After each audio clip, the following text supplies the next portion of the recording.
Azərbaycan Prezidentinin imzaladığı sərəncama əsasən Səhiyyə Nazirinin tabeçiliyindəki körpələr evində çalışan işçilərin vaid tarif cədvəlinə uyğun olaraq vəzifə maaşları 1.5-3 misli qədər artırılıb.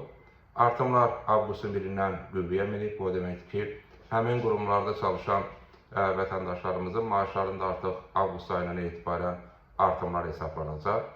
Eyni zamanda nəzərə alsaq ki, bu artımlar həm də 2025-ci ildə reallaşan sosial paketin bir istiqamətidir. Bütövlükdə sosial paket həm minimum əmək, həm minimum pensiya, həm bir sıra sektorlarda çalışan vətəndaşlarımızın əmək haqlarında artımlar, o cümlədən sosial müavinət və təqaüdlərdə artımlarla müşahidə olunur. Bu baxımdan təbii ki, biz əvvəlki dövrlərdə olduğu kimi fərqli sektorlarda Cənab Prezident tərəfindən imzalanmış sərəncamlarla əmək haqqı artımlarını müşahidə edirik.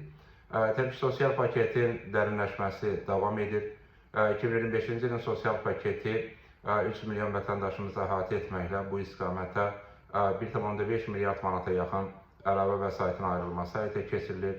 Eyni zamanda 2025-ci ilin dövlət büdcəsindən sosial istiqamətə ayrılan vəsaitlərin həcmi 17 milyard manata yaxındır. Bu bütövlükdə büdcə xərclərinin 42% deməkdir. Təbii ki, həm ayrılan vəsaitin həcminin artırılması, həm bütövlükdə sosial təminat və sosial müdafiə ilə bağlı tədbirlərin genişlənməsi, sosial paketin miqyasının daha da genişləndirilməsinə imkan yaratmaqdadır.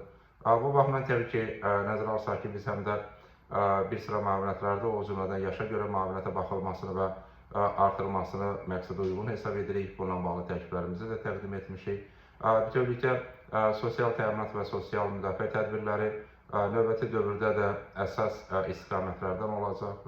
Nəzərə alsaq ki, Azərbaycanda həyata keçirilən siyasətin ana xətti məhz sosial müdafiə tədbirlərinin gücləndirilməsidir və bu kontekstdə biz növbəti mərhələdə də bu istiqamətdə addımların atılmasını müşahidə edəcəyik. Nəzərə alsaq ki, bu 5-ci paketdir və 2025-ci ildə reallaşan paket əvvəlki illərdə olduğu kimi həm əmək haqqı, həm pensiya, həm də sosial müavinət və təqaüdlərdə artımlarla müşahidə olundu.